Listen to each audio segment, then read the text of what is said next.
kronologi kejadian yang kemarin itu awalnya pasien masuk kan di hari Jumat itu sekitar pukul 19.30 yang menerima adalah dokter jaga yang saat itu berjaga adalah dokter Angga. Terus saya lanjut kemarin hari Sabtu itu saya jaga dinas pagi. Awal mula pasien ada keluhan itu sekitar jam 10 pagi. Pastinya saya juga kurang lihat tepat waktu sekitar jam 10-an lah. Bapaknya datang komplain Pak anaknya untuk dilihat. Jadi saya ke sana dengan perawat. Pada saat itu saya melihat anaknya sudah megap-megap, napas hanya satu-satu. Terus mamanya lagi sementara mencet-mencet perut pasien. Akhirnya saya bilang, "Mama jangan dipencet." Akhirnya mamanya berhenti, kemudian saya periksa pasiennya sambil memberikan rangsangan di dada. Anaknya kembali menangis.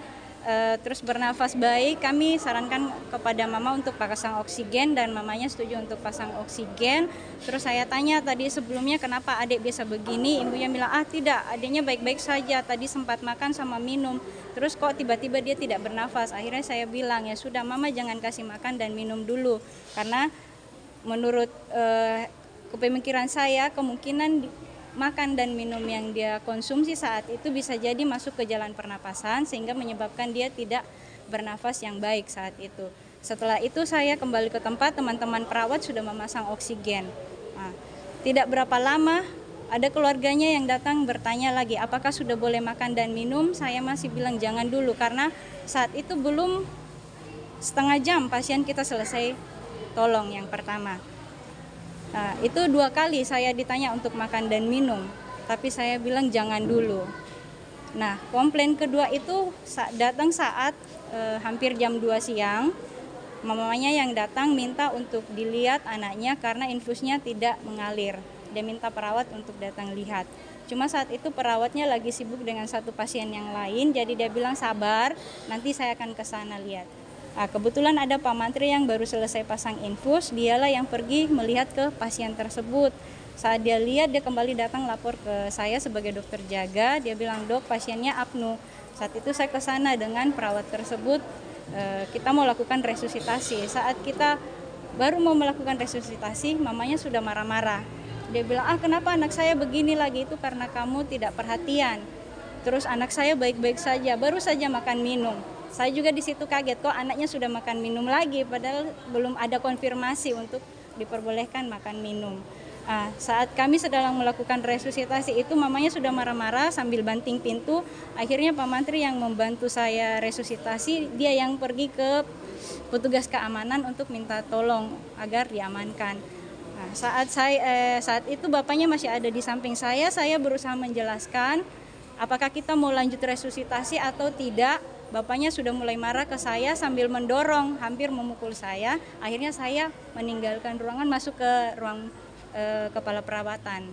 Jadi saat itu keamanan sudah datang, mereka yang mengamankan situasi saat itu.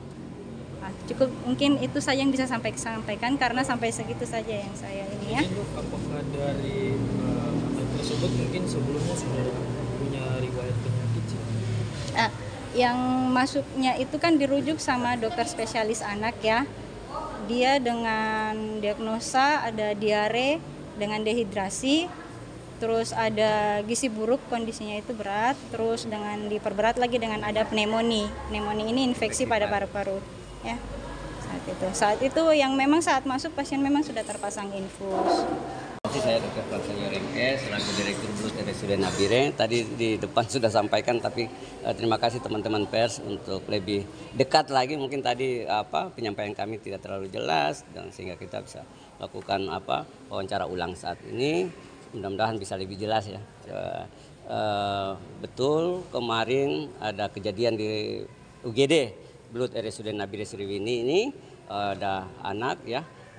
Neles Nakapa 1 tahun 6 bulan laki-laki yang meninggal sekitar jam 1:30 Pelayanan di IGD ini tetap berjalan walaupun ada kejadian-kejadian dari pihak keluarga yang tidak puas tentang pelayanan apalagi sampai dengan kematian. Kami tidak bisa melarang itu, tetapi ada prosedural, ada hal-hal yang mungkin lebih bijak lagi dalam penanganan kasus-kasus seperti itu, dalam arti bahwa sampai dengan pengerusakan dan petugas ini jadi takut sehingga menjadi hambatan untuk pelayanan bagi pasien-pasien yang lain. Tapi ya syukur hari ini kita bisa sampaikan kepada teman-teman pers bahwa sejak kemarin sampai hari ini pelayanan di UGD ini masih bisa berjalan, masih bisa melayani pasien-pasien. Dan saya selaku direktur juga tidak tutup kemungkinan untuk membenarkan siapa-siapa atau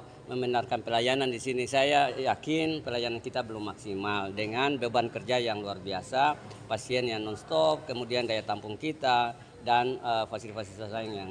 Cuma yang saya sayangkan beberapa peralatan kita yang dirusak oleh keluarga korban. Nah ini kan mengganggu pekerjaan teman-teman hari ini untuk melayani orang yang lain. Tapi secara pimpinan saya akan segera melengkapi itu ulang. Timbangan bayi, timbangan elektronik yang memang sangat krusial untuk menentukan berat badan bayi, anak, untuk menentukan dosis obat, kan begitu. Jadi juga untuk tindakan medis lainnya. Nah ini sangat disayangkan kan sampai menghambat pelayanan yang lain. Ada beberapa tensi dan saya kemarin tidak ada di tempat, tetapi laporan dari teman-teman di sini ada beberapa alat yang rusak. Mungkin nanti Dr. Christine menyampaikan ke mereka, usernya mereka yang gunakan di sini. Terakhir dok, harapan apa kejadian ini tidak terulang lagi? Ya harapan saya tadi di depan sampaikan, saya ditunjuk, dikasih amanah, dikasih tanggung jawab sebagai direktur Rumah Sakit Nabire, yang notabene saya adalah orang asli Papua, anak asli Nabire. Tidak ada pernah muncul indikasi untuk saya melupakan pelayanan atau mencari sesuatu dari tugas yang dikasih. Saya murni jaga rumah sakit ini sebagai rumah sakit saya yang menolong saya punya keluarga sendiri. Baik itu yang mau dari gunung kah, dari pantai kah, terutama kita punya orang asli Papua. Tapi saya mau tekankan ulang, karakter sampai seperti begini, sampai kapan kita mau ngikut. Kita sudah berusaha menjelaskan yang sebaiknya. Tapi kalau keluarga, masyarakat saya bicara sebagai orang asli Papua, tidak mau terima dengan kemarin ada bahasa-bahasa yang dokter mereka sini, dokter bodoh, dokter kamu tuh tidak usah orang Amber, tidak usah di sini. Ini yang kamu ini GD orang Papua, harusnya dokter. Terus saya sebagai orang Papua sendiri, rumah sakit ini orang asli Papua, dokternya cuma 2. Lalu teman-teman yang bukan OAP kamu usir atau tidak mau bekerja, terus mau jadi apa? Ini kan pemikiran-pemikiran yang saya kira harus saya luruskan, bahwa kita sudah berusaha untuk menjelaskan sesuai dengan ilmu dan keprofesional kita. Saya punya pengalaman banyak. Kita sudah jelaskan toh kalau tidak mengerti terus sampai kapan kita mau bisa satu frekuensi. Apa yang kita ini bisa dimengerti. Dan ini kita juga tidak bisa salahkan. Mungkin karena tingkat pendidikan, mungkin karena budaya. Harapan saya sampai kapanpun kejadian ini akan berulang. Dan ini akan dimanfaatkan oleh oknum dan pihak-pihak tertentu untuk memviralkan rumah sakit ini.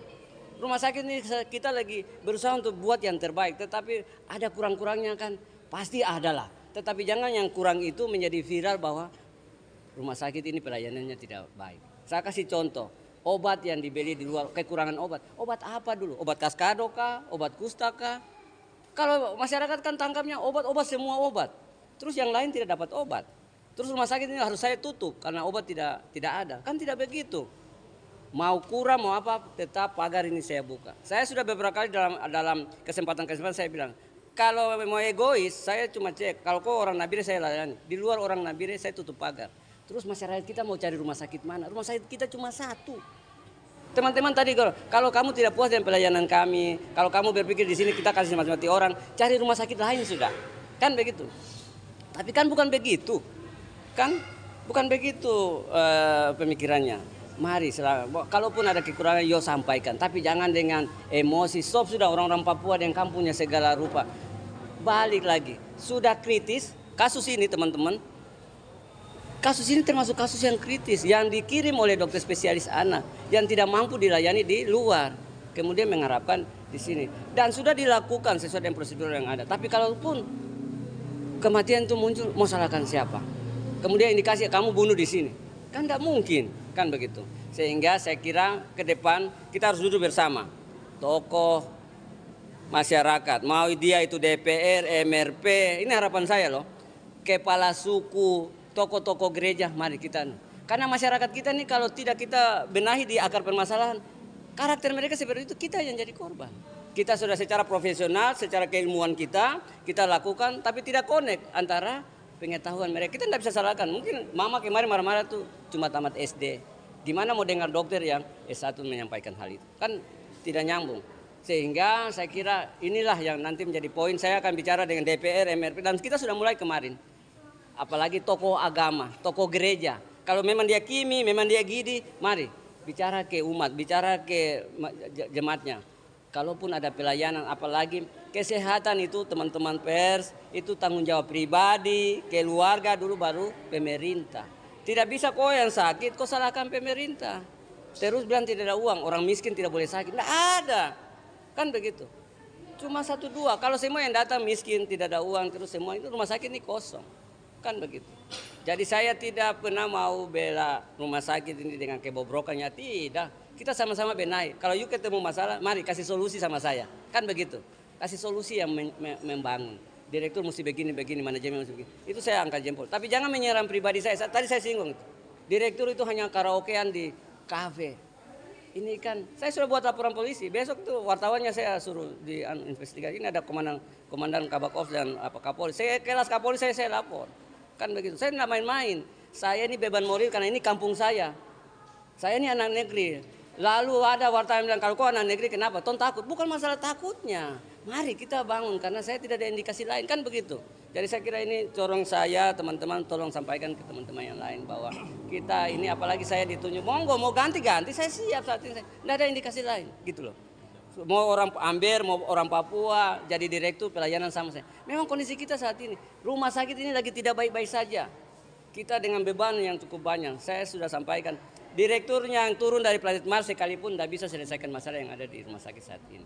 Kenapa? Karena beban kerja kita. Kita hanya rumah sakit satu-satunya tipe C, tidak ada rumah sakit tipe D di bawahnya. Seperti itu. Mau bangun tipe B, mau bangun tipe A, akan menjadi puskesmas raksasa. Karena orang kaskado saja datang. Teman-teman di UGD ini bekerja dengan beban yang luar biasa. Kalau bukan meja pica, petugasnya yang pica. Kan begitu. Karena banyak mau dilayani. Tapi mereka tetap mau dapat pukul, mau dapat maki, tetap layani. Saya kira itu poinnya, kakak. Ya, sehingga nanti detailnya nanti. Ya, benar.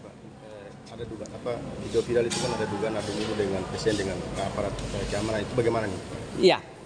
Intinya tadi di depan saya sampaikan mereka punya tugas untuk melerai, membackup keributan-keributan yang ada. Kalaupun terjadi adu mulut itu dalam rangka mereka mengamankan kondisi supaya bisa terlayani pasien yang lain. Kan begitu. Jadi emosi kita orang Papua itu kau mau petugas kau mau apa, orang mesti bakalai dulu mesti. Saya kira ini karakter tadi poinnya di situ.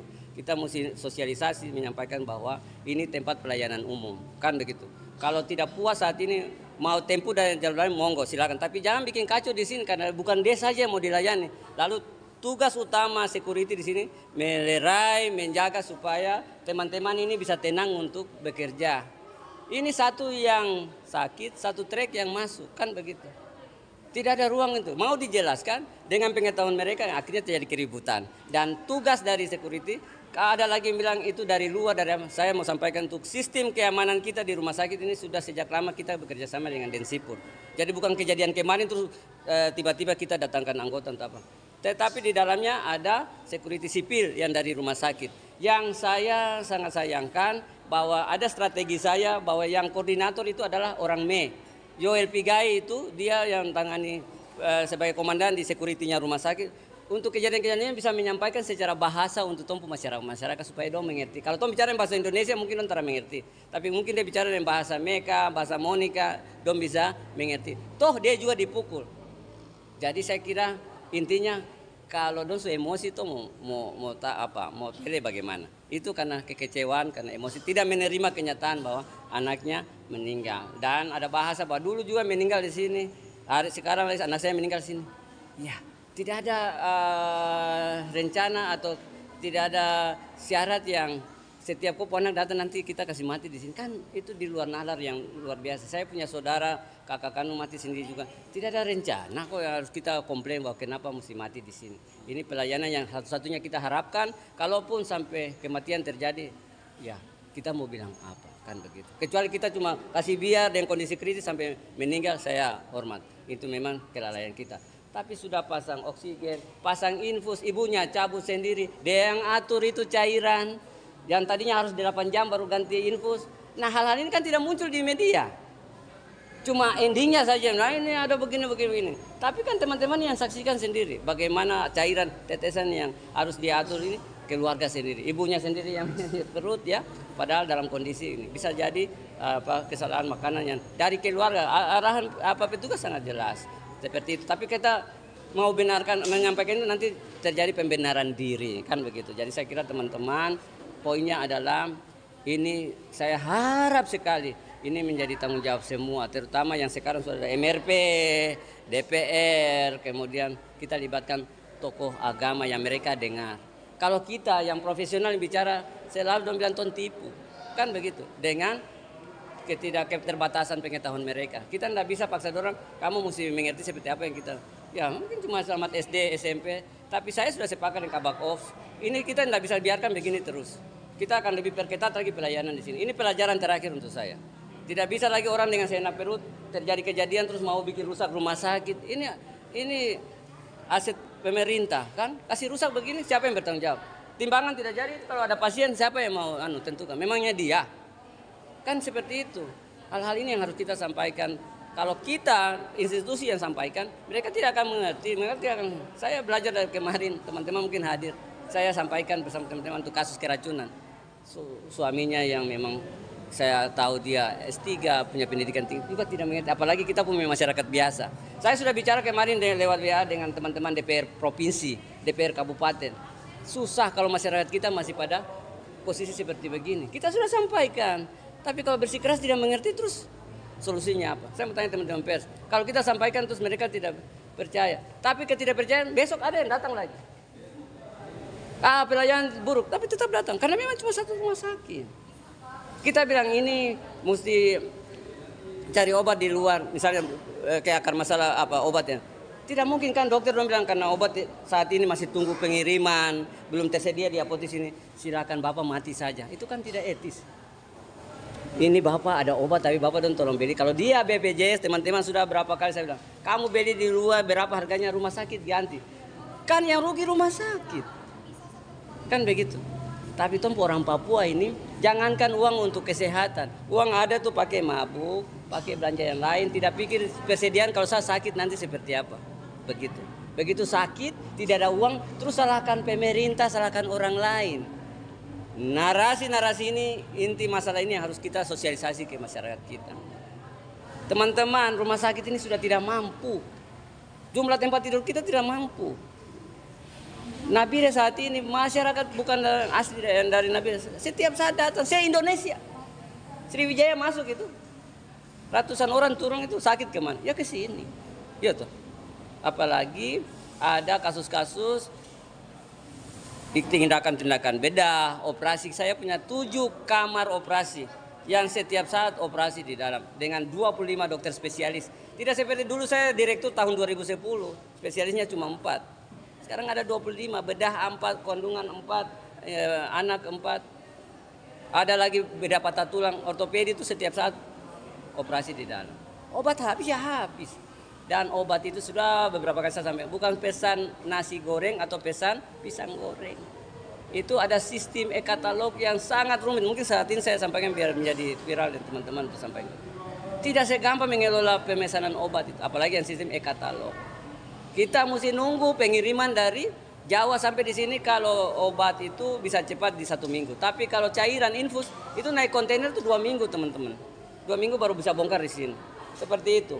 Lalu saat ini setiap detik, setiap waktu ada orang sakit terus kita mau bilang nunggu. Nunggu ya Bapak, obat masih dalam perjalanan. Nunggu ya Bapak, tidak ada obat jadi Bapak tunggu sampai Bapak mati di tempat. Kan tidak etis. Kita kasih obat keluar, ada lagi narasi direkturnya kerjasama dengan apotek di luar. Ada narasi dokternya punya praktek, punya klinik di luar. Ya justru ada klinik itu membantu masyarakat yang punya duit untuk berobat. Kalau tidak semua datang sini mati kita. Tidak mampu kita. Seperti itu. Jadi teman-teman saya kira mau menyelaraskan pemikiran mereka dan kita-kita yang ngerti ini susah. Iya toh. Yang nanti bisa bicara adalah itu tadi tokoh agama, tokoh adat, pemimpin-pemimpin yang mereka percaya. Saya kenapa bisa bicara banyak? Karena saya punya track record yang luar biasa. Dari tingkat puskesmas sampai kepala dinas sampai dengan rumah sakit. Direktur rumah sakit saya 2 kali. Jadi ada wartawan yang bilang ganti direkturnya, monggo. Saya enggak punya tendensi untuk mau tetap jadi direktur. Kalaupun ada sosok yang lebih jago dari saya, ya silakan. Tapi secara beban moral ini rumah saya, ini kampung saya. Saya mau maksimal untuk saya punya keluarga, untuk saya punya orang-orang asli Papua. Kalau ada bahasa miring di luar ya silakan. Sudah tadinya sekarang direkturnya orang asli Papua, kok pelayanan begini. Saya akui kita masih banyak kekurangan-kekurangan. Dari sisi pendanaan, dari sisi pengadaan, dari sisi manajemen. Tapi harus ada solusi untuk ke depan pelayanan ini akan lebih baik, kan begitu. Saya mau sampaikan bocoran sedikit. Tahun ini kita sudah ada yang namanya SIMERES, Sistem Informasi Manajemen Rumah Sakit. Itu di depan sini sudah ada display jumlah tempat tidur yang tersedia, terkonek ke ruangan. Paracetamol 1 butir hilang saja toh bisa tahu. Sekarang ini kan masih data manual yang butuh proses, butuh segala bla bla bla. Saya kira itu teman-teman. Ini sudah hampir komplit semua permasalahan yang saya utarakan sini. Harapan saya teman-teman bisa sampaikan ke teman-teman pers yang lain menjadi pengetahuan dari punya masyarakat, terutama punya masyarakat asli Papua. Teman-teman komplain selama beberapa waktu terakhir ini hanya saudara-saudara dari Gunung Dorang yang komplain terus. Ini menandakan apa? Itu tadi saya bilang. Saya tidak mau lebih detail.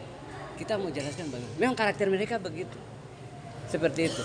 Sekelas dokter, sekelas spesialis pun tidak dipercaya, bilang omong kosong. Terus tuh mau bicara apa? Ini kan logika kecil yang ya saya kira butuh saran masukan teman-teman, kira-kira tong cari solusi seperti apa untuk tong punya saudara-saudara dorang. Saya tidak bedakan ini gunung ini pantai, tapi yang namanya OAP orang asli Papua mesti ada tindakan khusus. Saya kira apa masukan dari Pak Kabakov lebih jelas lah. Kalau memang dia salah kita tindaki, kalau kita ikut-ikut, iya toh. Sampai kapan? Saya tanya teman-teman, sampai kapan? Tidak ada habis-habisnya. Ini bikin. Padahal mungkin hanya karena tendensi mereka dan mereka. Saya pastikan betul kita punya budaya orang Papua. Mungkin teman-teman ada yang tahu tidak tahu. Suami istri, kalau istrinya mati, suaminya bertanggung jawab untuk keluarga istrinya. Suami istri, kalau anaknya mati, itu orang tuanya bertanggung jawab. Kenapa? Keluarga akan marah, keluarga akan tuntut. Akhirnya, ya dalam kutip, mencari jalan ini yang salah, ini salah, untuk membenarkan diri. Dan buntut-buntutnya di belakangnya Megi. Saya kira ini saya tidak perlu jelaskan, teman-teman tahu. Terus sampai kapan kita mau proses ini ulang? Kan harus ada tindakan tegas. Secara hukum kalau kau salah kau ikat. Kabakov ada, bukan karena kita ini, tapi tidak. You salah, kan begitu. Kalau salah dibenar-benarkan karena takut, karena mau jangan, tidak bisa selesai. Kan begitu. Dengan barang bukti yang real. Kita orang Papua nih lihat baru percaya. Kita Thomas semua kan. Saya ini perlu bicara karena saya 10 tahun dinas kesehatan. Saya pernah di puskesmas, saya pernah kepala dinas, saya pernah direktur 2 kali.